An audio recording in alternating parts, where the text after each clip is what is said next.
매매 가격 흐름도 알아보겠습니다. 서울 안에서도 지역에 따라 시장 분위기가 다른데요. 고가 아파트가 몰려있는 강남권 아파트 값은 꾸준히 오르고 있는 반면 나머지 지역의 아파트 값은 제자리 걸음을 하고 있습니다. 박연신 기자와 얘기 나눠보겠습니다. 먼저 이번 주 서울 아파트 값은 어떤 흐름 보였습니까? 네, 상승세가 계속 주고 있습니다. 오늘 발표된 민간 부동산 정보업체에 따르면 이번 주 서울 아파트 값은 0.06% 올라 지난 4월 초 이후 8개월여 만에 상승률이 가장 낮았습니다. 그런데 서울 안에서 모든 지역이 같은 흐름을 보이는 건 아니잖아요.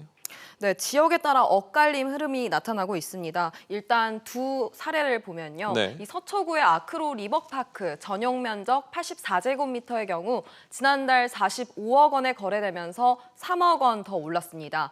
반면 지난주 상승률이 0%였던 강북구의 한 아파트 이 전용 면적 114제곱미터는 지난 10월 거래 가격이 약 9억 원으로 이전보다 8,600만 원 떨어졌는데요. 네. 이 3.3제곱미터, 즉 평당으로 따지면 서초 아파트는 1억 3천만 원, 약 880만 원 올랐고 강북구 아파트는 200만 원 떨어졌습니다.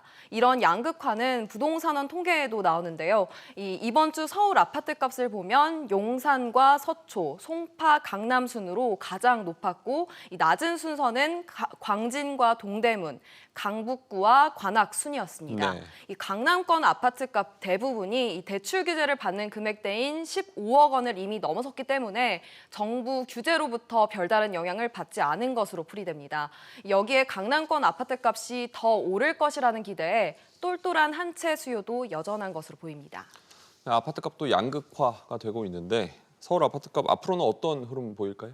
네, 은행 금리도 오르고 있고 규제에 막혀 대출도 쉽게 받을 수 없는 상황인데요. 이 때문에 매수세가 많이 줄면서 거래가 거의 없는 상황입니다. 네. 매물은 쌓여가고 결국 아파트값 상승폭이 둔화될 수밖에 없다는 전망이 나옵니다.